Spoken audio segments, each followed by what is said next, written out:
হয় ঐতিহাসিক লাকুৱা যি ৰাজগড় পথ এই ৰাজগড় পথটোত ONGC দৈনিক শ শ গধুৰ যান বাহন চলাচল কৰি আমাৰ ৰাস্তাটো বিধ্বস্ত কৰি দিছে। তাৰ পৰিপ্ৰেক্ষিতত আমি দেখিব পাৰিছোঁ যে ONGCয়ে এই ৰাস্তাটোৰ প্ৰতি বা লাকুৱাবাসীৰ প্ৰতি একো সঁহাৰি জনোৱা নাই। ONGCৰ যি CSR ফাণ্ড আছে সেই CSR ফাণ্ডৰ পৰা যিসমূহ পুঁজি অৱৰ্তন হয় সেই পুঁজিসমূহ সদব্যৱহাৰ নকৰাৰ ফলত আজি এই পৰিস্থিতিৰ সৃষ্টি হৈছে।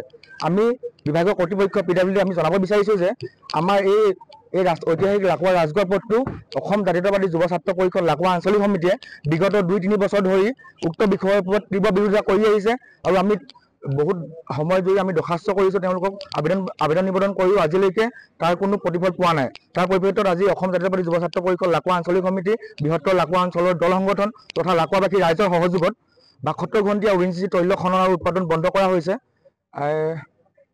নাই বৰ্তমানলৈকে বিভাগীয় কৰ্তৃপক্ষ এতিয়ালৈকে আহি পোৱাহি নাই আমাৰ ওচৰত।